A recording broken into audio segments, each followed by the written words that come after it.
सबैभन्दा सजिलो chapter inventory management भित्रको सबैभन्दा च्याप्टर लिएर उपस्थित छौँ। यसमा हामीले स्टक लेभलहरू जान्नुपर्ने हुन्छ। जस्तै यो हाम्रो गोदाम भयो, यो गोदामभित्र कति सामान अटाउँछ, जस्तै यसमा maximum stock level,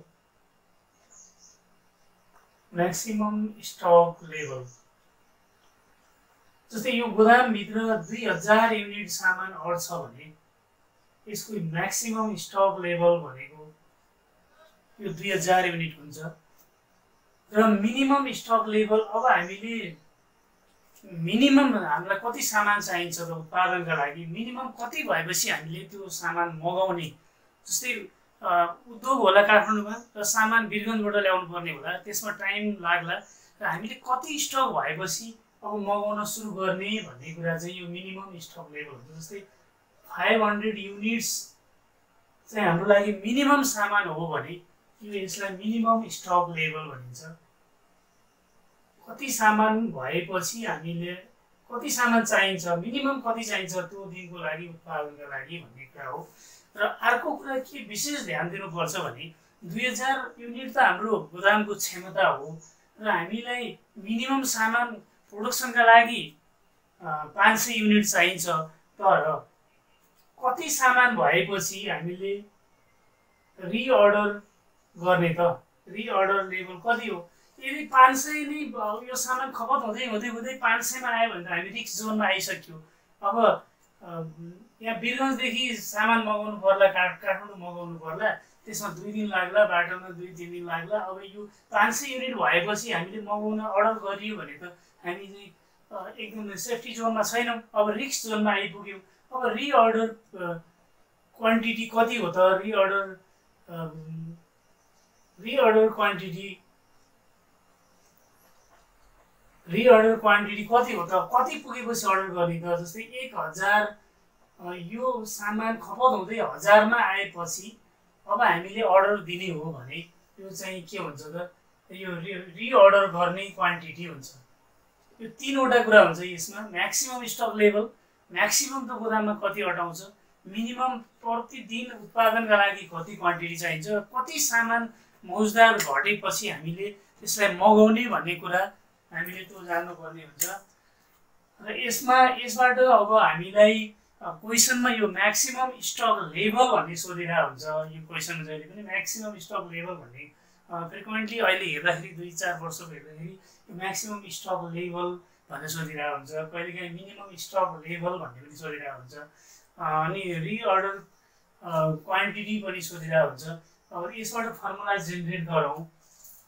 formula generate गर्दा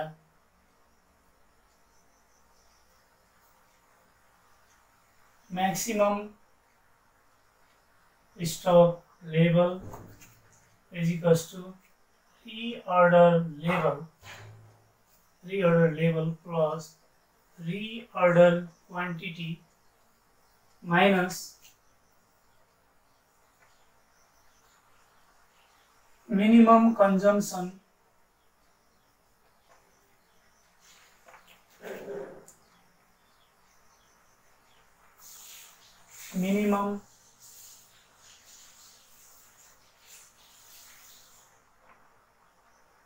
reorder period अथवा मिनिमम लीड टाइम यस्तो खालको फर्मुला हुन्छ। अब यहाँ नयाँ कुरा के आयो भने मिनिमम कन्जम्सन, एक दिनमा कति मिनिमम खपत हुन्छ भन्ने कुरा मिनिमम कन्जम्सन हो। यो रिअर्डर पिरियड पनि कस्तो दिएको हुन्छ भने रिअर्डर पिरियड भनेको अब सामान अर्डर गर्दाखेरि कति दिनमा आइपुग्छ त, जस्तै 5 देखि 7 दिनमा आइपुग्छ भन्यो भने यो 5 देखि 7 दिनमा सामान अर्डर गरेको 5 देखि 7 दिनमा गोदामसम्म आइपुग्छ, कारखाना स्तरसम्म आइपुग्छ भनेर यदि क्वेसनले दियो भने यो मिनिमम रिअर्डर पिरियड हो भने यो म्याक्सिमम रिअर्डर पिरियड हो। क्वेसनले पनि त्यसरी दिएको हुन्छ। म्याक्सिमम स्टक लेभल बराबर reorder level plus reorder quantity minus minimum consumption र मिनिमम रिअर्डर पिरियड भएपछि यो फर्मुला सिद्धिन्छ। अब चाहिन्छ रिअर्डर लेभल। रिअर्डर लेभललाई तपाईलाई चाहिँ अब जस्तै म्याक्सिमम यो लिड टाइम चाहिँ 5 देखि रिअर्डर पिरियड चाहिँ 5 देखि 7 भयो। अब म्याक्सिमम कन्जम्सन कति चाहिन्छ म्याक्सिमम गुणन गरेपछि आउँछ maximum consumption into maximum lead time यसरी आउँछ। अब त्यसपछि अझै एउटा फर्मुला चाहिन्छ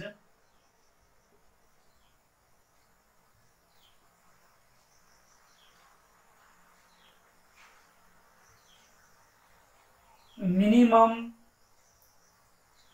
stock level. Minimum stock level भन्दा बित्तिकै अब यो आरओएल चाहिँ रहन्छ है, यो आरओक्यू रहन्छ सजिलो भयो सम्झिनलाई। अब यहाँ म्याक्सिमम निकाल्दाखेरि मिनिमम गुणन भएको थियो। अब मिनिमम निकाल्दाखेरि यो एभरेज अथवा नर्मल गरिदिनुहोस् आइहाल्छ। जस्तै normal consumption into normal lead time. यदि भएपछि यो 3वटा फर्मुला भएपछि यो हाम्रो च्याप्टर सकिन्छ। अब हामी क्वेसनतर्फ लागौँ।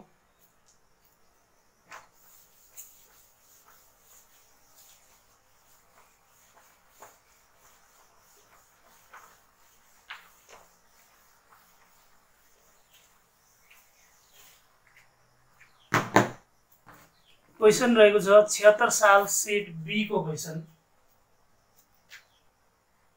2076 सेट बी को क्वेसनले भनेको छ रिअर्डर लेभल यो 6000 युनिट्स, मिनिमम कन्जम्सन दियो 400 unit, minimum consumption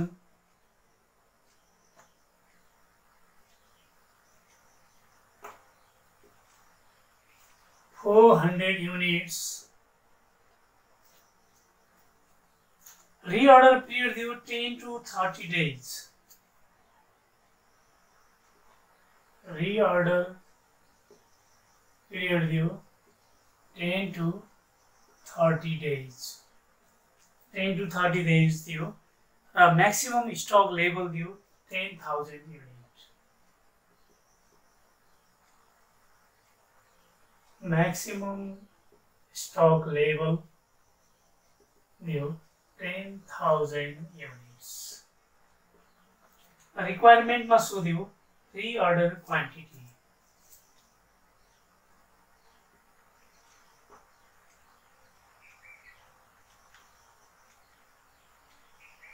reorder quantity भनेर सोध्यो। अब यसमा चाहिँ हामीले म्याक्सिमम स्टक लेभलको फर्मुला लगायौं भने सायद यो बिर्सिन्छ होला। म्याक्सिमम स्टक लेभलको फर्मुलाको लागि चाहिन्छ आरओएल हामीलाई दिएकै छ, आरओएल चाहियो म्याक्सिमम स्टक लेभलबाट, अनि मिनिमम कन्जम्सन पनि दियो र मिनिमम रिअर्डर पिरियड पनि छ र आरओक्यू रिअर्डर पिरियड आरओएल छ, म्याक्सिमम स्टक लेभल आरओक्यू निकाल्नु पर्यो, आरओक्यू निकाल्नु पर्यो। अब सोलुसन गरौँ। सोलुसन अब maximum stock level is equals to reorder level plus reorder quantity minus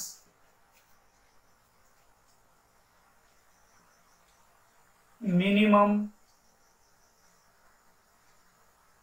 consumption into minimum reorder period. Minimum reorder period.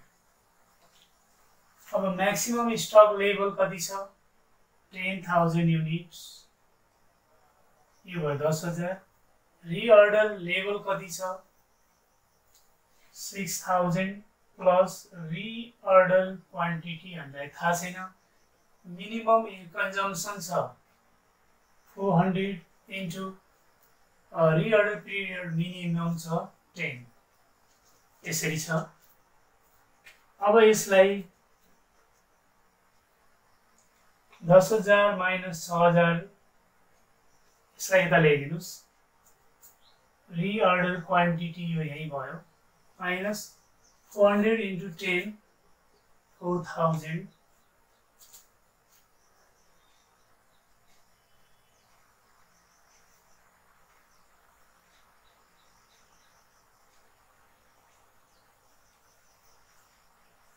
4,000 यो 4,000 भयो प्लस आरओक्यू गरिदिनुस् यो 4,000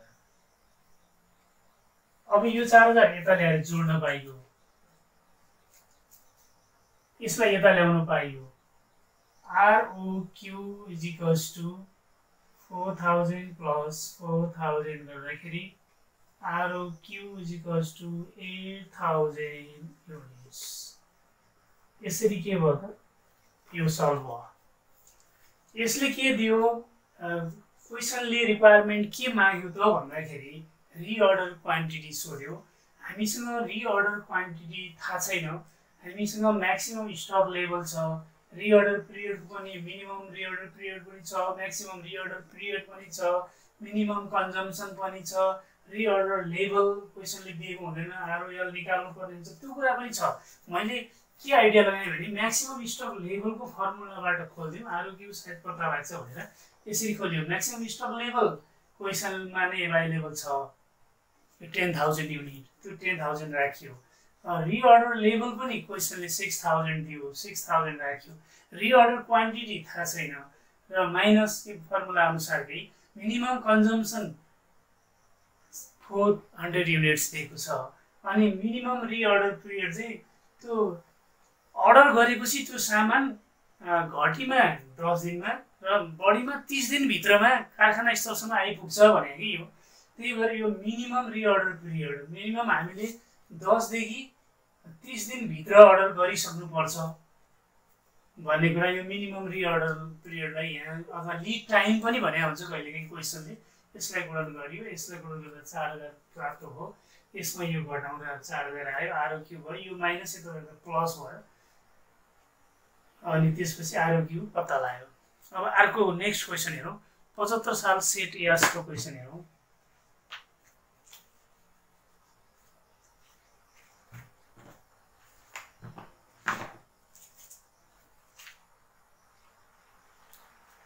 साल सेट एयर्सको क्वेसन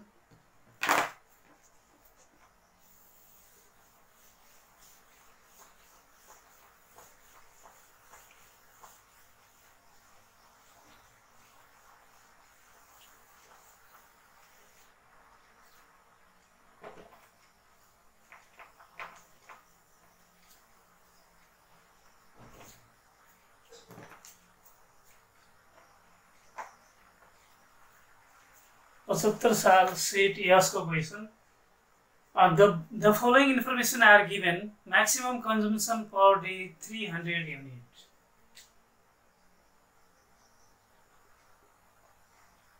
Maximum consumption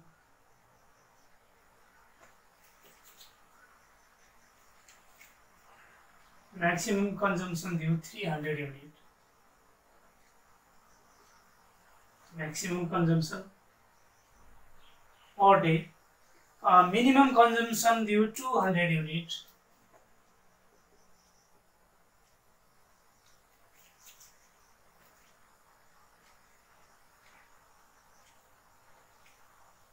तो 200 यूनिट चाहिँ मिनिमम खपत हुने रहेछ म्याक्सिमम चाहिँ 300 खपत हुने रहेछ त्यो रीअर्डर पिरियड रहेछ 6 to 8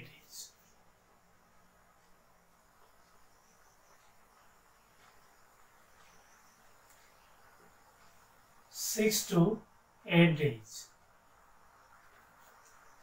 मा रीअर्डर गरिसक्नु पर्दो रहेछ रीअर्डर क्वान्टिटी पनि रहेछ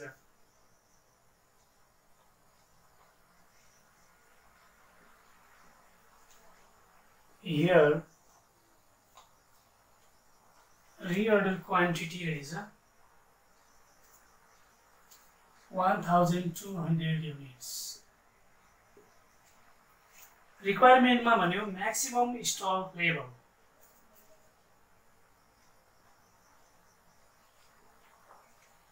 Maximum stock level is equals to what? Solution. अब maximum stock level को फर्मुला करो. Maximum stock level को लागि सबभन्दा पहिला हामीलाई चाहिन्छ reorder level. वर्किङ नोट गरेर निकालौं. मैले तल वर्किङ नोट गरे. ROL चाहियो हामीलाई reorder level को लागि maximum गुणन गरे.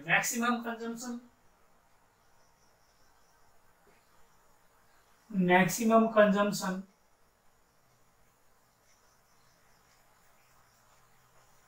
into maximum reorder period.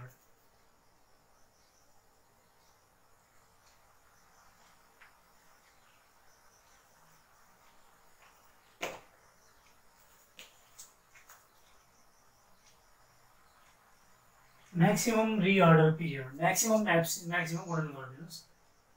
अब यसमा आयो 300 into 8 गर्दा 2400 units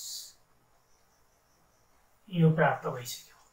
अब म्याक्सिमम स्टक लेभलको लागि अर्को के चाहिँ ROQ चाहियो. रिअर्डर क्वान्टिटी छ, रिअर्डर लेभल छ, अब मिनिमम कन्जम्सन छ, मिनिमम लिड टाइम छ. अब हामीलाई समस्या छैन. Maximum stock level is equals to reorder level. Reorder level चाहियो. Maximum stock level के चाहियो त? Reorder level plus reorder quantity minus minimum consumption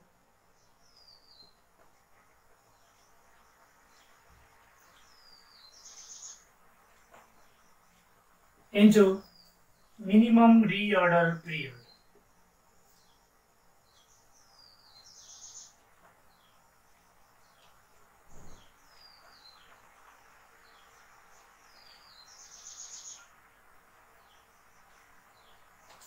ठीक छ. अब reorder level चाहिँ यहाँ छ 2400 plus reorder quantity यो 1200 minus minimum stock level छ 200 into minimum lead time छ 6. 24 का 12 3600 minus 1200 गर्दा 2400 units. यो पनि सल्भ भयो. हामीले एउटा फर्स्ट क्वेशन गर्यौं. यसमा के निकाल्यौ? रिअर्डर क्वान्टिटी वाला निकाल्यौ. रिअर्डर क्वान्टिटीबाट सोध्दै पनि यहाँहरुलाई समस्या भएन. अब म्याक्सिमम स्टक लेभलबाट सोध्दै पनि समस्या भएन. हजुरहरुले यसरी सकिहाल्नुहुन्छ. अब एउटा क्वेशन अझै गरौँ. मिनिमम स्टक लेभल भएको क्वेशन गरौँ नि त. एउटा मिनिमम स्टक लेभल निकालौँ. त्यो छ क्वेशन 74 साल सेट एस को क्वेशनमा त्यो रहेछ. 74 साल 2074 सेट एस को मिनिमम स्टक लेभल पनि निकालेर हेर्नु.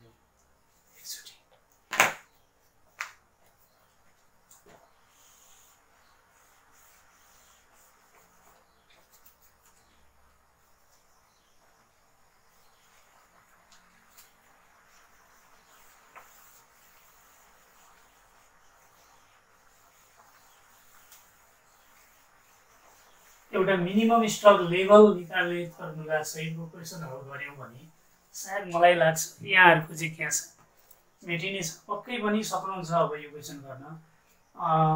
रिअर्डर पिरियड दियो. रिअर्डर पिरियड दियो क्वेशनले. यसलाई नै ठीक छ. Reorder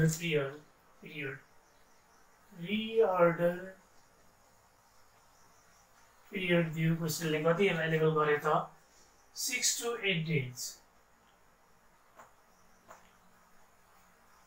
8 days, right?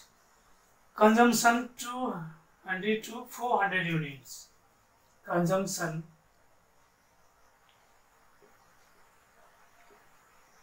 200 देखि 400 युनिटसम्म कन्जम्सन हुन्छ अरे। मिनिमम स्टक लेभल दियो, रिक्वायरमेन्टमा के सोध्यो भने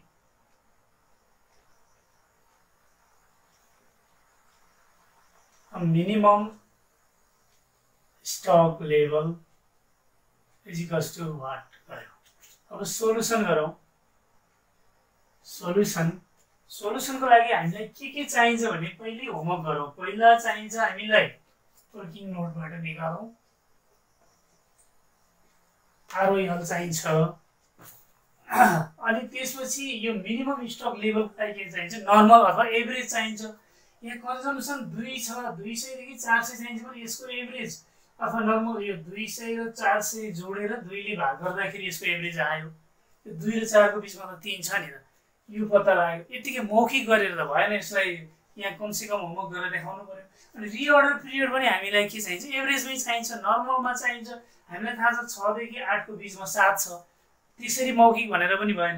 6 र 8 जोडेर 2 ले भाग गर्दा पनि 7 आउँछ, त्यसमा पनि अब मौखिक भनेर भएन। अब यहाँ रिअर्डर पिरियड यसरी निकाल्नु। Reorder period maximum consumption into maximum reorder period. Maximum reorder period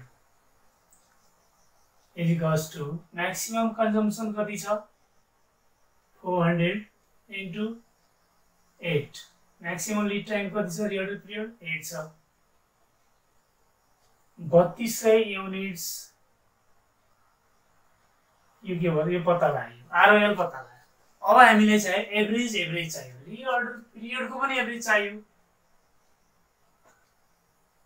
एभरेजमा निकाल्नु पर्यो। नर्मल रिअर्डर, नर्मल अथवा average, normal reorder period is equals to 6 + 8/2, 14 का मनी 7 इज इक्वल्स टु 7 डेज। यो नर्मल निकाल्ने काम भयो। फर्मुलाको लागि के चाहिन्छ हामी त्यो पहिला होमवर्क गरेर निकाल्दैछौँ होला वर्किङ नोटबाट। अब कन्जम्सन पनि चाहियो, नर्मल कन्जम्सन चाहियो हामीलाई।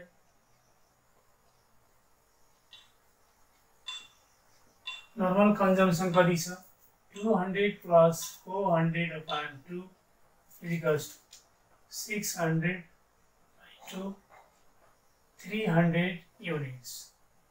यो पनि थाहा भइसक्यो। अब फर्मुलामा यसलाई शिफ्ट गर्ने काम गर्दै फर्मुलामा राख्ने।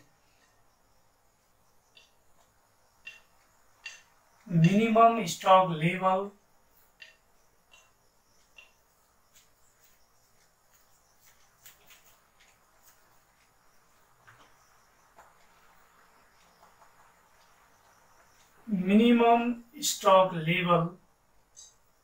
is equals to reorder level, reorder quantity रहँदैन, minus normal consumption into normal lead time। ठीक छ। रिअर्डर लेभल कति आएको थियो 3200 unit, 32 units minus normal consumption कति छ 300 इन्टु नर्मल रिअर्डर पिरियड छ 7 डेज। यो गर्दाखेरि 3200 माइनस 2100 गर्दाखेरि 1100 युनिट्स। ठीक छ। यसरी हामीले रिअर्डर क्वान्टिटी निकाल्ने क्वेसन पनि गर्यौं र म्याक्सिमम स्टक लेभल वाला पनि गर्यौं र मिनिमम स्टक लेभल वाला गर्यौं। यसबाट तपाईहरुलाई थ्योरी पनि सोधिन्छ, कहिलेकाहीँ 2 मार्क्सको थ्योरी पनि आउँछ र यदि क्वेसन सोधिहाल्यो भने पनि म्याक्सिमम स्टक लेभल वाला सुरुमा मैले जुन लेखाएँ 3 वटा फर्मुला, आरओएल निकाल्ने फर्मुला, अनि त्यसपछि म्याक्सिमम स्टक र मिनिमम स्टक लेभल वाला फर्मुला मैले लेखाइदिसकेँ। त्यो फर्मुला याद गर्नुस्, याद गर्न पनि सजिलो छ। रिअर्डर लेभलको लागि म्याक्सिमम चाहिन्छ। म्याक्सिमम स्टक लेभल निकाल्न तपाईले ROL plus ROQ minus minimum consumption into minimum lead time चाहिन्छ। त्यसरी त्यो म्याक्सिमम स्टक लेभलवाला पनि सक्यो। मिनिमम स्टक लेभलवाला फर्मुला पनि सजिलो छ। मिनिममको अगाडि आरओएल त आउँछ नै, तर आरओक्यू जोडिएर आउँदैन। अनि भित्रको कुरामा यहाँ मिनिमम भएपछि यहाँ एभरेज हुन्छ, यहाँ म्याक्सिमम हुँदा यहाँ चाहिँ मिनिमम हुन्छ। सम्झिन पनि एकदमै सजिलो छ। यो पार्टबाट तपाईँहरूले थ्योरी पनि आयो भने पनि सजिलैसँग गर्नु होला। स्टक त्यसलाई कति चाहिन्छ भन्ने म्याक्सिमम स्टक लेभल भने के हो भनेर सोध्यो भने म्याक्सिमम त्यो कम्पनी चल्नलाई कति स्टक चाहिन्छ भन्ने कुरा सोधेको हो। अनि मिनिमम भनेको थियो मिनिमम त दैनिक कति चाहिन्छ, मिनिमम कति भएपछि अर्डर गर्ने भन्ने कुरा हो। रिअर्डर पिरियड भनेको बिचमा अब कति भएपछि गर्ने त 2000 युनिट चाहिँ म्याक्सिमम त्यो गोदाममा अटाउँथ्यो भने 200 युनिट चाहिँ दैनिक चाहिन्छ भने हामी चाहिँ 200 युनिट पुगेपछि स्टक चाहिँ अर्डर गरेर त हाम्रो कम्पनी बन्द हुन्छ। बिचमा त्यो एउटा म्यानेजमेन्टले डिसाइड गर्ला कति युनिटमा पुगेपछि अर्डर गर्ने त भनेर। जस्तै 1000 को लिमिट राख्ला, 700 को राख्ला, कम्पनीबाट र मेटेरियल पाउने ठाउँ कति टाढा छ त्यो त्यसमा पनि निर्भर गर्छ यो कुराहरू। र यदि भन्दै यो सेसन मैले पुरा भएको घोषणा गर्दछु। धन्यवाद।